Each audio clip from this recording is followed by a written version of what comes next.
Welcome back, everybody, to the St. Louis Cardinals franchise on MLB The Show 24. The season is winding down. We're about to enter the final month of the season. We're trying to win our first division title of the series and make a return to the postseason. Last year, we held a lead for much of the year and then lost it in the final weeks of the season. We had a 6-game lead shrink in the matter of around 2 weeks, playing really poor baseball down the stretch. I'm a little concerned right now. Just based on the recent play of our team, 3-7 over our last 10, just got swept by the Reds in a 4-game series.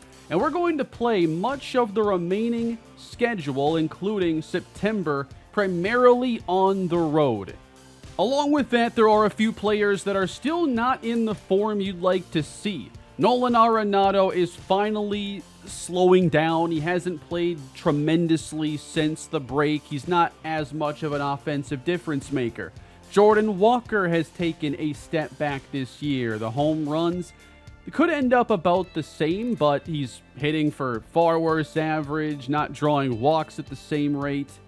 And despite the great trade deadline acquisition of Luis Robert, we'll see if this is enough to overcome what has been going wrong recently in Season 3. Thank you for all the feedback on the previous episode. It was nice to see a lot of positive thoughts about going through those games in the way we did. We covered 20 games of ground. We got to play against a bunch of different teams. And it was fun to focus on critical situations and player locks when the focus of the series is more so to pass time, and getting to the end of the year is our main objective right now. And maybe there's going to be some games here that warrant the single game focus, but until then, I'm enjoying the critical situations a lot lately.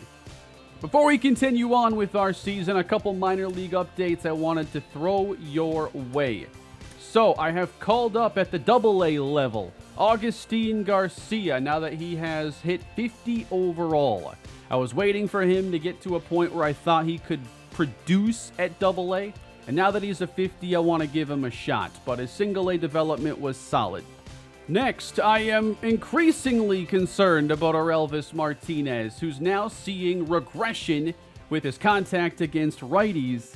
My excitement about him as a prospect has fallen in recent episodes, and this is a really worrying development for him. When rosters expand, we are going to have a chance to add some players, and I don't know any longer that I want to bring up Orelvis Martinez. I had some good feedback on the previous episode, and I think that it might be a better idea to focus on just how can we try to get as many wins in the last month as possible. I'm not sure Orelvis Martinez helps us as much. We have other righty bats we can use. I actually wonder if Norris Sullivan is the better player to bring up because he's a switch hitter with more pinch run equity. But also, Livan Soto has better defense than Martinez. He's a lefty with higher contact, good vision, and discipline. And actually, with even C potential, 25 years old, 70 overall, I don't think Soto is a player to overlook. But with all that out the way, let's begin with some baseball. We just wrapped up a tough road trip with this 4-game sweep against the Reds, but we're back home to take on the 80-win Astros. Game 1, we're trying to hold on for a 2-1 win. First at-bat of the day is against Yordan Alvarez. Well, at least I have a lefty. Like the splits matter against him. Come on now. So, we just had Nestor Cortez get pulled after 6 2/3, a very good play. But now the lefty Liberator facing Alvarez, and behind him is Kyle Tucker. So, having a lefty here doesn't matter, and pitching around Alvarez doesn't benefit us much. Strike one. Got him out in front. Want to avoid throwing him a fastball in this at-bat. Got him! Foul tip and hung on to by Contreras. And that's a good one-batter outing for him. But I want Mason Miller to come in for the 8th. See if we can get any insurance here. Bottom 7 as Luis Garcia is pitching into the 7th, but he's missed on his first 3. Fly ball, left field, and an easy play for Alvarez.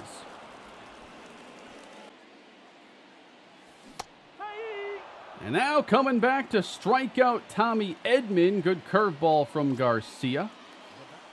And here's the new reliever addition of Mason Miller. I want him to get a lot of these 7th, 8th innings. In this case, I think that the splits are better to face them with a righty pitcher. So I want he and Matt Moore to kind of go back and forth between whoever is the better matchup. Reds won, by the way, against the Pirates, so at the very least, if we lose any of these games, then only one of them can gain ground. Head-to-heads with those two are good news for us. And Kyle Tucker takes the fastball up and in. Trying to paint the corner here, and it's a ground ball hit to short. Edman makes the play. Whoa, what are the Rays doing down there? The AL East is dominated right now by Tampa. Twins are up 16. Meanwhile, you got the NL West as a very tight division. The NL Central as well. Good slider away, and he gets 0-2 now on McCormick. Fastball on the corner, doesn't get the call. Ridiculous. That is strike 3.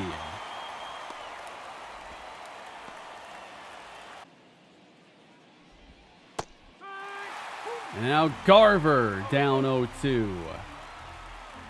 They keep falling behind Miller.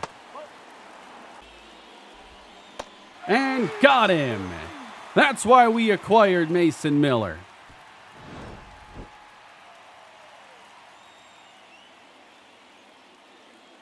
Scoring runs has been somewhat of a challenge lately, and a lot of our best hitters are just not producing as you need. Line drive and a base hit for Nootbaar, and that could be extras. And he'll make his way into second with a 1-out double. And that's how we wanted to set things up for this guy.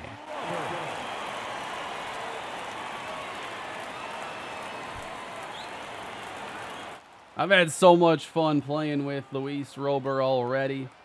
I'm still seeing a lot of debate in the comments over the pronunciation of his name. Maybe I'll just go back and forth every episode and maybe eventually have it right. I do believe Robert is the proper pronunciation. Some players don't care. You know, like the article came out a few years ago. Oh, no. Late on 90? Awful. I remember when the article came out about, you know, Tyrod Taylor and how his name was supposed to be pronounced Tyrod Taylor. Some players just don't care to correct. Anyway, 1 on, and now Gorman with 31 homers on the year to lead the team. I had to adjust our lineup to move him higher because I did have him hitting too far down. And he's about the only guy supplying that, well, outside of Luis Robert, he's one of the only guys supplying that big power for us lately. That gets him, strike 3. Cardinals can't add anything late, so it's a 1-run lead for Ryan Helsley. We know it's been a journey with him this season.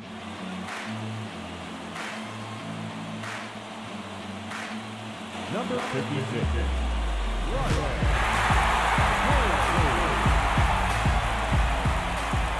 33 of 39 on the season. And now Helsley looking for a 1-run save against the Astros. Ty France leads off. He'll face the bottom of the order. 33 gives him the 3rd most saves in the National League right now. He's had a lot of chances. Up top there with the curve and at least ahead now. Got him! Blew the 102 by him. Spencer Torkelson is an Astro. Number 1 pick of the Tigers, I believe, in 2020. And now getting a second chance. Swing and a miss. And that's strike 3. 102 for the second out. Zach DeZenzo is the 9-hitter. I am not familiar with his game.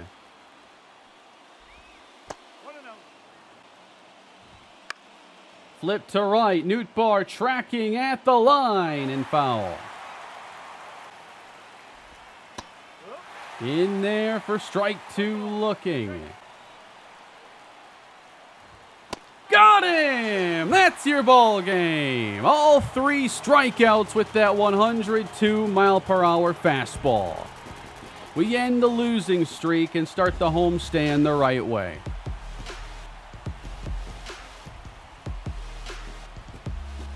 Important to get that first win at home. Tink Hentz then takes the mound against Christian Javier, and it's an 11-1 win as the Bats come alive for Game 2. 4 homers, including a pair from Wilson Contreras, and Hentz goes 6. Very steady outing. Mason Miller gets a 3-inning save. Then we give the finale to Dylan Cease. 2-0 going into the late stages. Astros come back to win and spoil Game 3. They score 3 in the 9th, 3 in the 10th. And it was Ryan Helsley with a blown save, it appears. Kopech got roughed up in the 10th. So we celebrate a save, and seconds later, the pendulum swings the other direction. The Cubs are still in this, 5 games behind us. The Brewers are also slowly creeping their way back into the wild card mix with a 7-3 record over their last 10. At least we won that series against Houston, and now hope to do the same against the Cubs.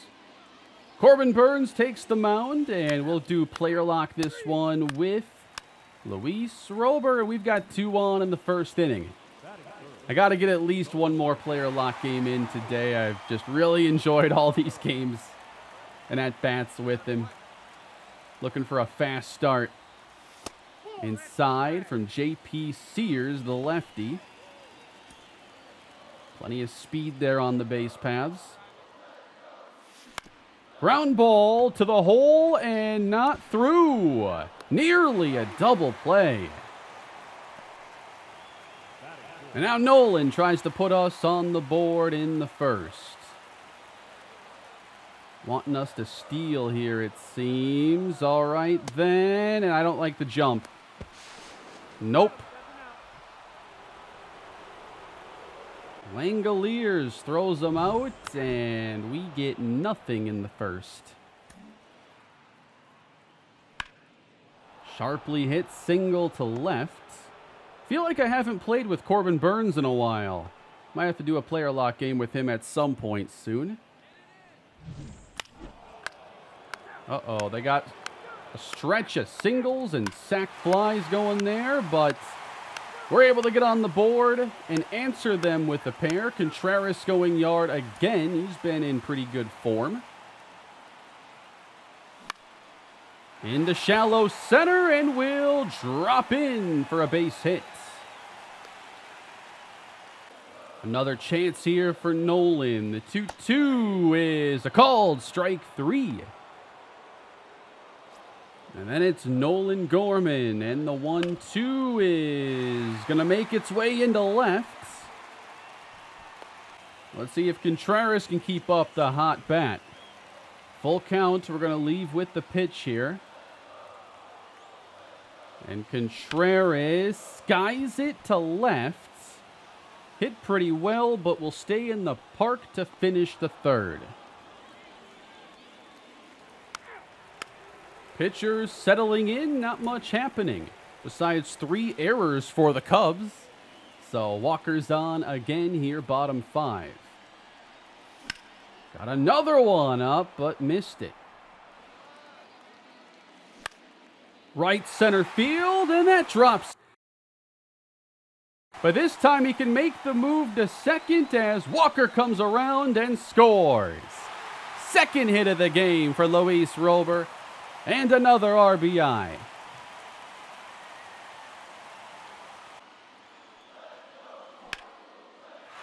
Base hit right field. We'll hit the brakes at third. And it's Gorman's turn. That might not leave the infield much. One gone. Contreras the 2-2. He's going to shallow right. Can't run on that. Brendan Donovan has had the average falling lately. It's under 300. He strikes out to finish the inning. We only get the one. And it's immediately answered by Cody Bellinger. And then with Swanson's triple, they're also able to tack on a fourth run. Bellinger goes yard again in the eighth. And the Cardinals trail by a pair. Might have another chance, bottom nine. Oh, I accidentally hit the next appearance, I guess. So Edwin Diaz just nailed down the save for Chicago. And they take the opener. As we just couldn't cash in well enough on those threats that we had. 5 2/3 for Corbin Burns, 4 earned runs. Offense just not managing enough. Following game, Sonny Gray takes the mound, and it's our third consecutive loss. We've covered 5 games so far today, and we've only broken 3 runs once. It's been the unfortunate trend of the offense lately, as Justin Steele goes 7 strong innings, and we barely had extra base hits in this game. 8 singles, 2 doubles, 3 runs. The Cubs will take this series, and we do salvage the finale. Final game of August is an unfortunate loss again, 6-2 against the Mariners. A lot of these losses are just happening in the same way, unfortunately. So we are now basically tied. The Reds haven't played as many games as us, but we're 3-7 over our last 10, and the rest of the division is better in that stretch. The Cardinals might be running out of gas, and we're desperate for a second win here pretty soon. Offensive numbers have been on a tailspin lately. 23rd in batting average. We've fallen to 12th in runs scored. What's our on base even right now? With a bad batting average weighing it down, it's not saved by walks. We're 21st. Brendan Donovan's hitting .287 after competing for a batting title a year ago. His numbers are still pretty good relative to the rest of the roster, but it's unfortunate that there are very few players that are surpassing last year's numbers. When everybody's regressing, and this is what I talked about at the very beginning of the year. I felt like we ran super hot for much of a year ago. I expected regression, and it has shown up for much of our lineup. Victor Scott's down to a .237 average, so it feels like his offensive numbers, if I could look at like his last 60 days or last 90 days, I really like to see the difference. Because he got off to a very hot start, and that obviously kept him in center until this point. But I wonder if his play over the last couple months even warrants starting. We are going to call up Livan Soto from AAA to join the big league bench. And I think I'm going to have Norris Sullivan join as well. He's done a pretty good job this year at AAA. I feel like our pitching is doing enough right now. I don't need the extra arm there necessarily. I can't believe we're on the verge of falling out of first place again. Tie game. Dylan Cease has the bases loaded. Cardinals end up with a ton of runs later on in this one. 7 in the 6th, 4 in the 8th. We'll take a big game like that at a time like this. And then we got the series finale in Seattle. St. Louis trailing by a couple late. We've got to show a little more resiliency. We're giving up some runs late in games. We got to show that we can get some of those back. So here's Brendan Donovan. And that one hits the top shelf of the strike zone. A hit could get us tied up at 4. And Donovan skies it in the air to center. It is playable, and the end of the 7th. 2 more left aboard.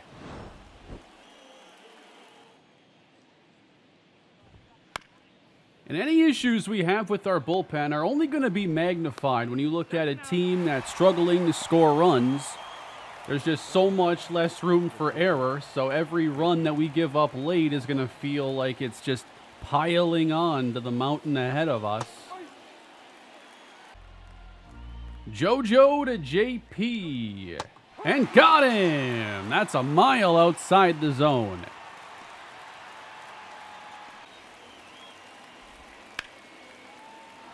Sharply ripped into right, a base hit for Jake Fraley. Pitching ahead of Jorge Polanco, and that is strike 3. JoJo Romero does his job in the 8th.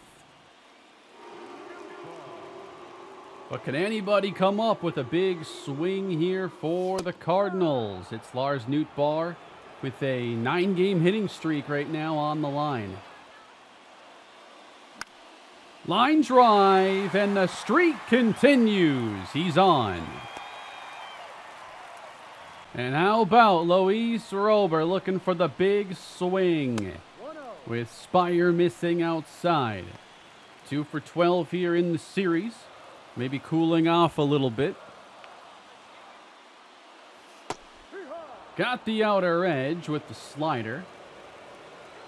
This is a rare opportunity for us to get a lefty. Grounded by Rober, and that is 2. And now they bring in Andres Munoz to face a hitless Nolan Gorman. 101 right down the middle. 103, really reaching back for it there.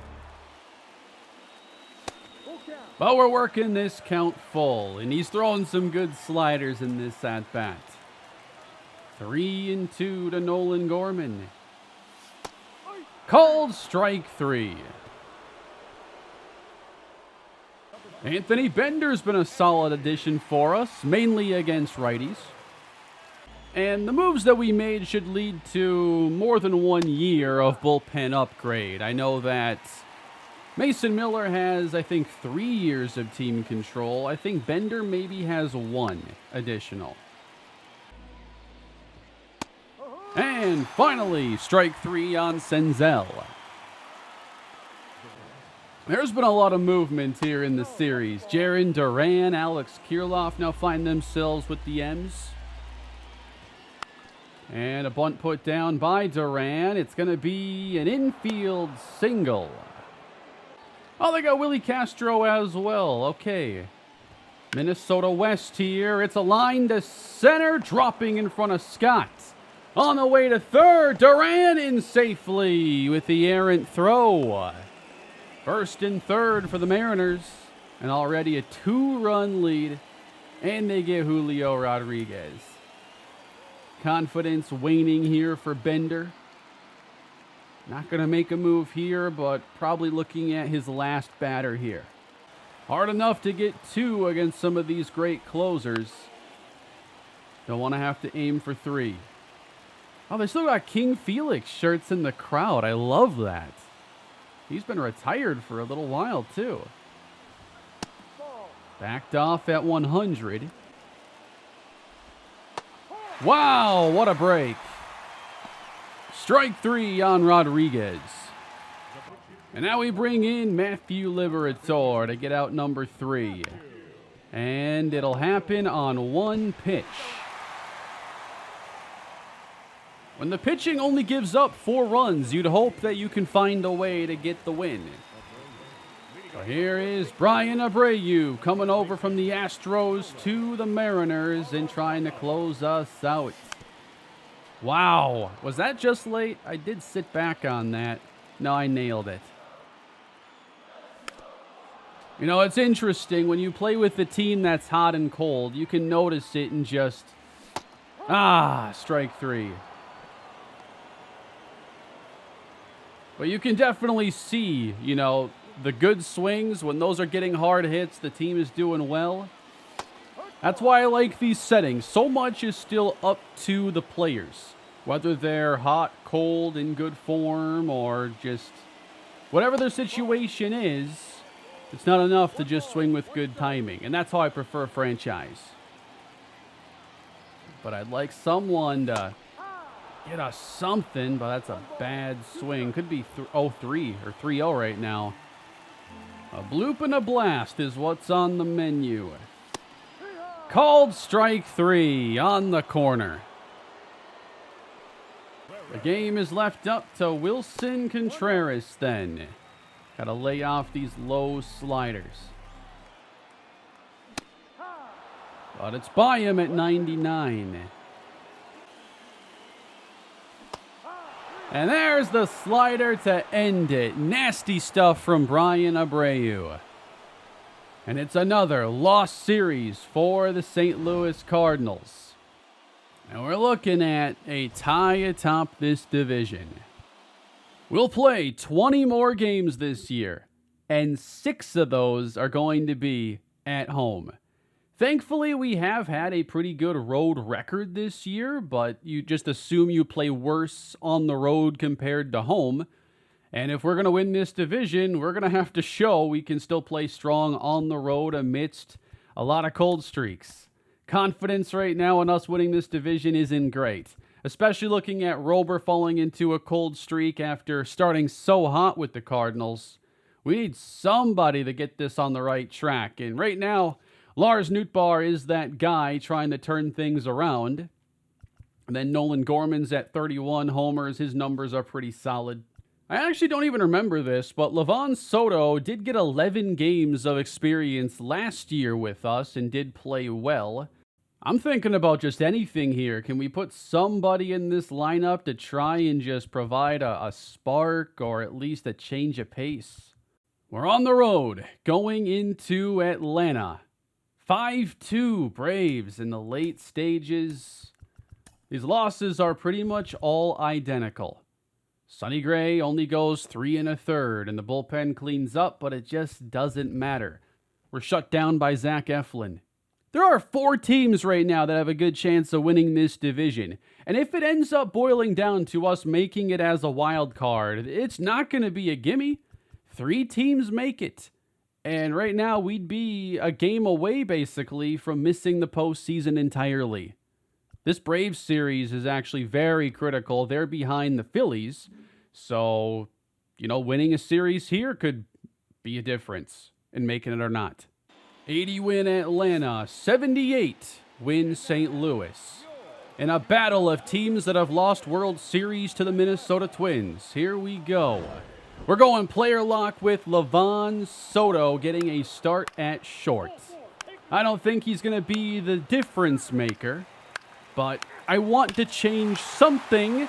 Austin Riley, 3-run homer. We got to be able to look at a 2-run deficit and say that's not a big deal. But we haven't been able to do that lately. Reynaldo Lopez on the mound for the Braves. In real life, he's looking like a Cy Young contender. Here in series, what do we got? Mid. Extremely mid. All right. If we can't get more than a couple runs off of him, I don't know what to say anymore. Good fastball at 99. We're getting playoff predictions down below. I'm really curious what the National League looks like. To the right side, just a bit ahead of it. They are still projecting us to win the division. That is a very optimistic outlook at the moment. Ooh, we loaded the bases and a grand slam from Nolan Gorman. Much needed. Suddenly a 3-run advantage for St. Louis. Thought we had one there, but early. Ugly swing. I'm actually really intrigued with Soto. I think that he has some skills that could make him startable depending on what happens at short that's out of range. He does have, solid defense to go with, plus contact, good vision, good discipline. I think he can be an option after Tommy Edman. Maybe next year it's like he and Wynn trying to figure it out. Hard to say if we're going to have money to spend on a shortstop in free agency and who would even be there. Last year it was Tommy Edman and nobody else I was interested in signing. So it's nice now to get some more data on Soto. Well, also, I just think he's one of the better players for us to add to the roster in this final stretch run. Smoked it right to the second baseman, Albies. That came off the bat at 103. Here's a playable one at short. It's Soto. Perfect throw. Cortez going strong here. He finishes the fifth inning. Nolan Arenado triples. I would have loved to watch that. Had to have been something awkward in the outfield for that to happen. And now trying to bring home run number 8. Soto taps it again on top of the curve. So we just need the bullpen then to hold as Cortez finishes 7 frames. Liberator enters. And a chopper to short. Here is Soto. Good throw. We picked up the leadoff double, and Soto trying to at least advance the runner. Contreras at second. And again, grounds to the right side. Having trouble leaving the infield, and that's an 0 for 5. Didn't bring home the run, and ultimately didn't need it. Cardinals take this game against Atlanta. 7 frames for Nestor Cortez. Gave up 3 in the first and nothing for the next 6 innings. The 2 Nolans combined for 2 homers, a triple, and a double. That's more like it. In the series finale against Atlanta, we fail to score a run at all. Tink Hence goes 5, giving up 2, and has to take the loss. Complete game shutout for Waka against his former team. So that's one more series down. We now see the Reds have pulled ahead in the Central. 80-64, 7-3 over their last 10. They're coming off back-to-back 10-plus run outings and have won 3 of 4. If the season ended right here, we would be in the playoffs by only a half game. That's how much danger we're in right now. This is unbelievable. On the road in Milwaukee, it's an 11-2 win for the Cards. One of our better games played of the episode. And now we got Corbin Burnes against Freddie Peralta. What we failed to do recently is simply win series. We're only 1-4 over our last 5 series. And now we've got Corbin Burnes taking on the team he came up with and became a very good starter with. And he's going head-to-head with Freddie Peralta. And we get started with a 1-0 lead. And we'll take a look at Corbin's numbers here at the age of 31. Based on last year, he's been very similar, but actually he has struck out a lot less and he's giving up more homers. So that in itself is concerning, and that's the best way to really describe his season. He's only been a 1.8 WAR player compared to 3.7 last year. So we've got to try keeping the ball in the park. But I felt like I haven't pitched with him in a while, so I wanted a chance to get around to him here. God, I can't believe we keep looking good early, and then the season is just a month or two too long for us to maintain it. I can't believe we're at the 3rd wild card right now as Yelich lines one to left field. We got some prospect numbers popping up down below, getting some really good pitching numbers out of Benny Matsumoto and Dylan Lesko. Steve Castilla's just popped up down below as well. Then you've got Steve Padilla, and I did think about bringing him up to AAA, but rather see him continue to dominate at AA just for the rest of this year. 2-2 on Sal Frelick. That's strike 3. Going to that slider he buries under the strike zone. Oh, wow. Is Daryl Marino really the number 2 first base prospect? That's pretty exciting. William Contreras, very strong numbers on the year. That's also promising down below. Lionel Shedd was one of the relievers I drafted during Season 2, and he's actually doing really well at AA. We know that those relievers don't have to be a significantly high overall to be big league usable. Just outside. 3-2. Runner goes, and it's a walk. 2 reaching here in the first for the Brewers. Ground ball, that's what we were looking for. And the double play will end the inning.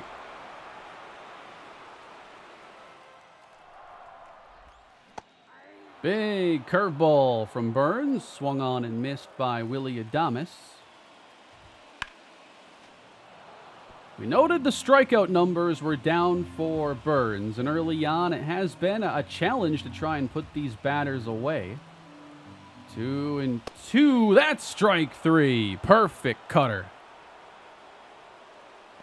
Burns 28 pitches in. We could use a couple quicker at-bats. And Mitchell is gone on a 3-pitch strikeout. Give him 3 already. Monasterio hits one past Arenado for a 2-out single. And now we've got Jackson Chourio hitting .231 on the season. And it's a chopper over to Arenado, who will go the short route to second base.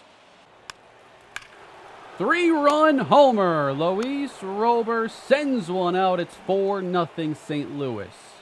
We win this game. We win a critical road series.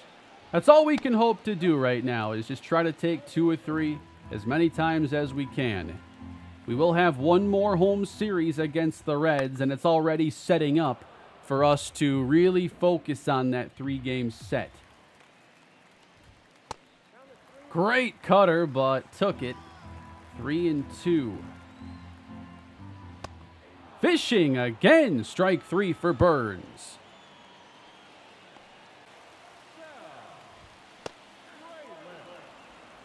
He's felt pretty good as far as nailing locations and everything.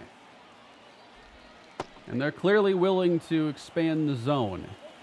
The Reds did already win on this day, so a win for us as the strikeout will end the inning.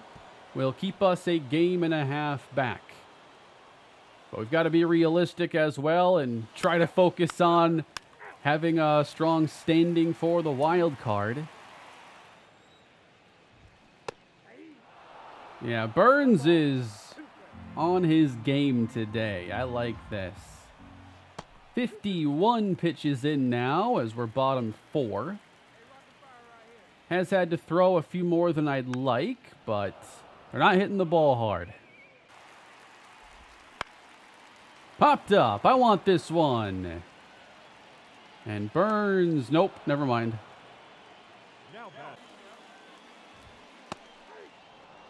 Strike 1's been pretty easy to achieve. Nice cutter again. Really good curve that Adames just fouls off. And that's called strike 3.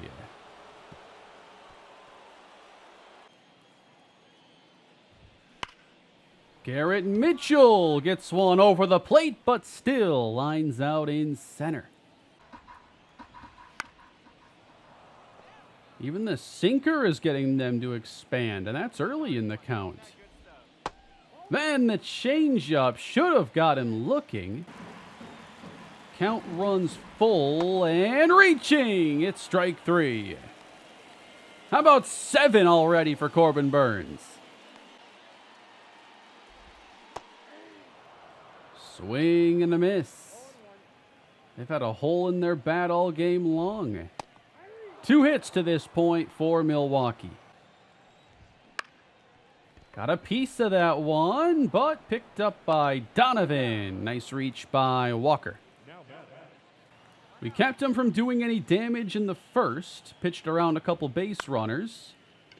And ever since, Burnes has settled in. Confidence is really high as well, and the pace has only improved. He had like 50 pitches through 3, and is 1 out away from getting through 6, and we are just about to cross 80. You know, when the going gets tough, you need your strength to be what elevates you, so we're going to need our pitchers to be at their best in this last month. Could have been ball 4. I'm impressed at how many swings and misses that sinker is getting. Not used to that being a swing and miss pitch. Got him! There's the curveball after a series of cutters. I don't know why you're mad at that one. A double for Rober, and we got 2 more now. Some insurance. Just have to hold on for a series win. And a strike 3 on Contreras. That's 9. Oh, I just noticed, too, when you're in player lock, at least here as a pitcher, you can hit up on the D-pad and you can get those game updates. Luis Rober might have all of our runs driven in today. As a matter of fact, yes, that does add up to 6. This is as good as I've really seen Burnes play in one of these games. 0-2 on Flores, who gets what I thought was solid contact, but sends it to Donovan.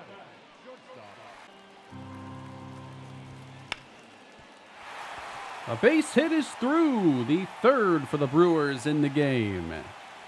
We're just not giving them a lot of stuff they can drive. A lot of the balls they're putting in play are like on the outer part of the plate, and they're just getting the barrel on it and lucky to get it out of the infield.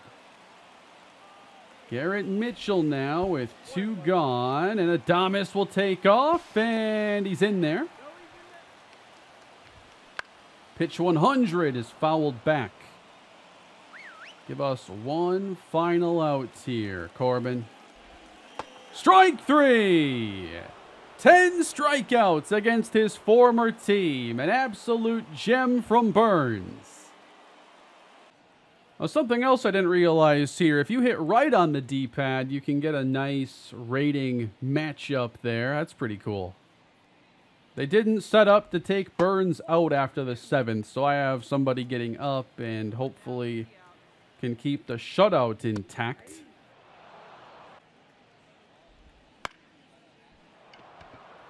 Flipped harmlessly to right field. And it's going to be 8 innings of shutout ball from Burnes. We're bottom 9, and Michael Kopech has entered, and the bases have become loaded. 6-0, and a slider is in there.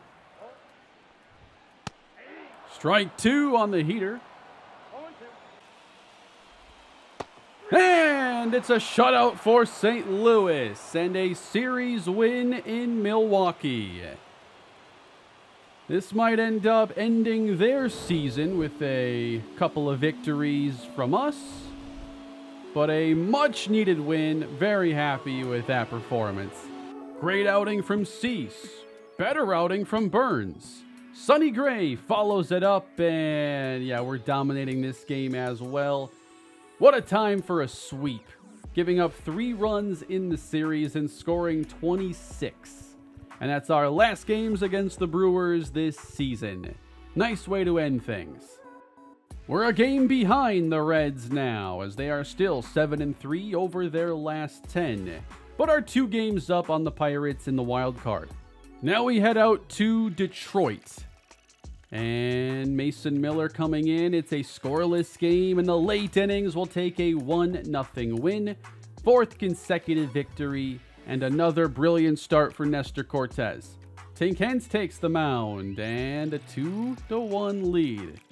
We've been talking about trying to close these games out. And we'll enter.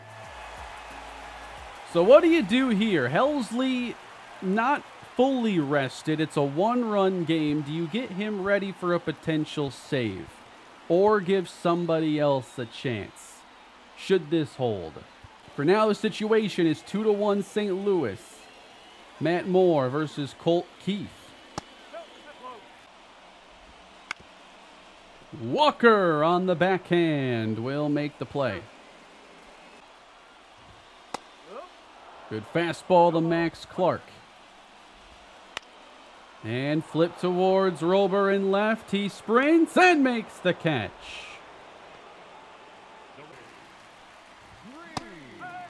And that brings up Riley Green, the 3rd lefty of the inning. Wow, nasty pitches here out of Matt Moore. 0-2 in a really tough way. Got him! Contreras recovers. It's a 1-2-3 8th inning. Any insurance now? Going up 3-1 would be nice. Facing Joey Wentz. 94 on his fastball. Wow, nasty curve. Walker up the middle. That'll find its way into center field.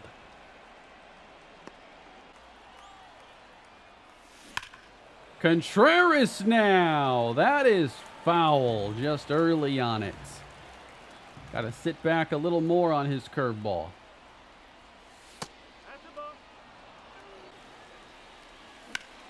This one is skied to left field in the park and out number 2. Thomas Sajazi facing a lefty. I'm going to pinch hit here. I like Mason Wynn against a lefty. Wynn coming off the bench hitting .238. He sends one deep to left field. It's a pinch hit homer, and the Cardinals take a 4-1 lead. That's what we have to do to take care of these games late. Not hanging around for these 1-run leads to disappear. I was just hoping we'd get that curveball a 3rd time. Thank you, Joey. 398. That's got to be the only homer I've hit with Mason Wynn in this series. Tommy under it. And that'll send us to the bottom of the 9th, where we're going to give a save attempt to somebody new. A 3-run lead, though, thanks to Mason Wynn. And entering the game, we've got JoJo Romero, who will face 2 lefties in the inning. Romero has no saves on the year, but I don't see any reason why he wouldn't be a good closer if needed to. Jake Rogers leads off, and then it's 2 lefties.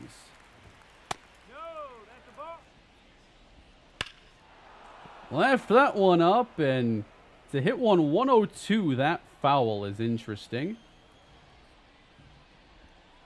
Romero gets Rogers with the changeup.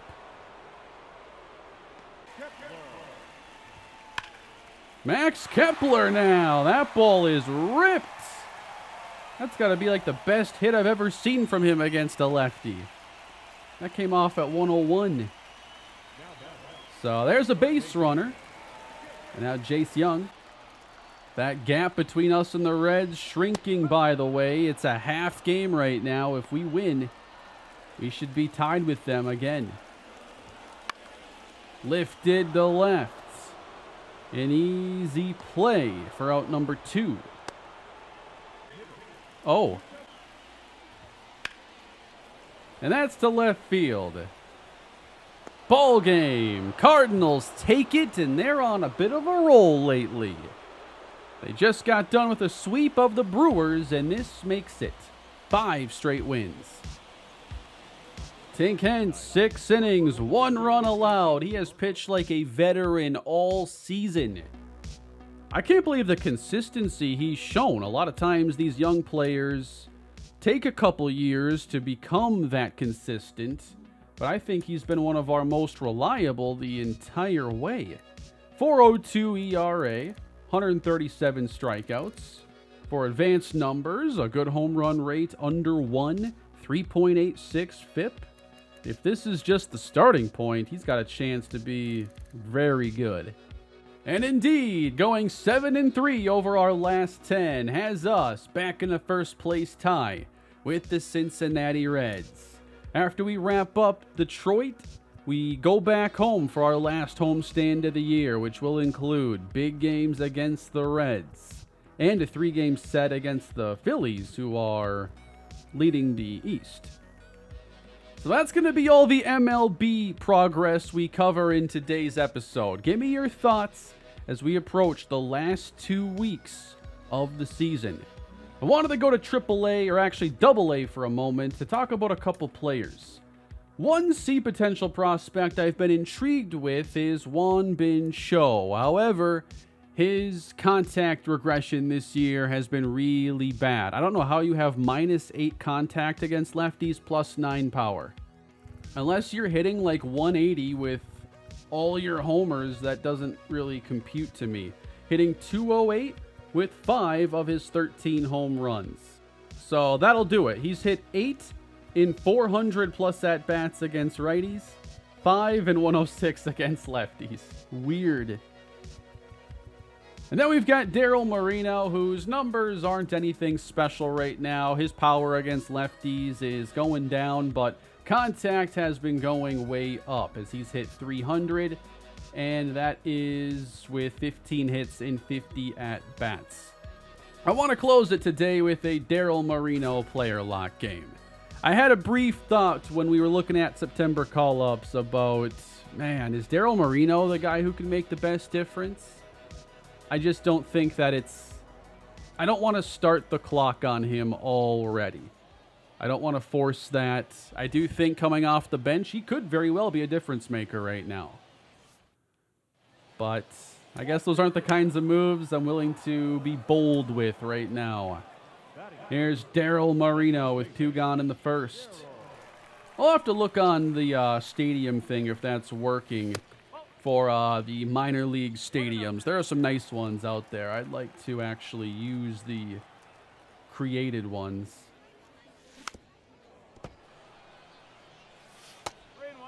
3-1. Looking for something to drive, and he's not giving us anything yet. And doesn't here. Remember, Moreno plays first base and doesn't have a secondary position. Now, his defensive skills aren't actually, like, terrible or anything. I've considered, like, giving him third base as a secondary. I wish that there was something in-game for, like, developing a player at a new position over just editing them. But it stinks when a guy can only play in one spot and doesn't have a clear path to earning playing time at that spot. Moreno skies one. We were a little late on that swing. Flies out in center. I imagine next year Moreno makes the move to AAA and could see his debut next season as well. 2 gone here. We're in the 7th. That's a high fastball.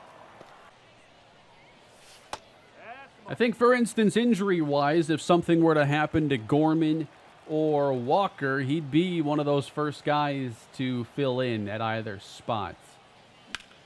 Into left field. Moreno's on the board today, lining the splitter to left. So far, he is the best position player prospect I've drafted in the series, and it's not even close. He's only 18 years old, has a very developed bat. Dunn hits one. That's going to split the outfielders, and Moreno should be able to make it home. With 45 speed, he's got a hustle, but is in there, and it's 4-2 Springfield.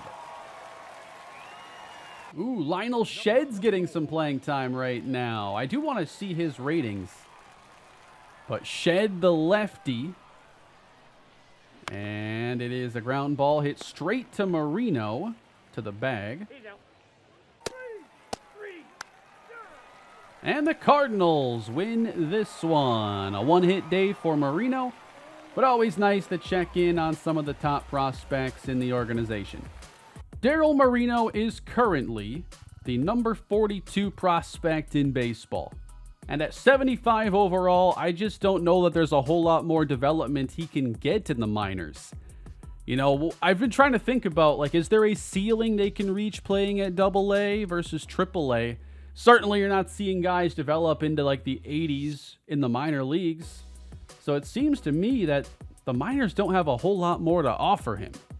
And I don't think it would be unreasonable to give him third base as a secondary position. Given his fielding skills are solid, he has an arm that should be strong enough to be serviceable there. He's durable. Like, there's nothing to me that says that third base would be unreasonable. The last thing I want to show you today, the Reds just got done losing 2-3 to Cleveland. We have not played our Sunday game here yet, but at least for the time being, we're a half game up on the Reds. Can we hold on? Next episode, we've got some very big games. I imagine we're focusing primarily on this Cincinnati series. And who knows how critical that final one against the Pirates will end up being. But that is going to do it for today's episode, everybody. Thank you for watching and supporting the series. Hope you're enjoying these recent episodes with more of the player lock and critical game focus. But we're going to get some games that are going to warrant a full game, it looks like, pretty soon. Thank you all for watching again. Please like, subscribe, and I'll see you next time. Have a great day.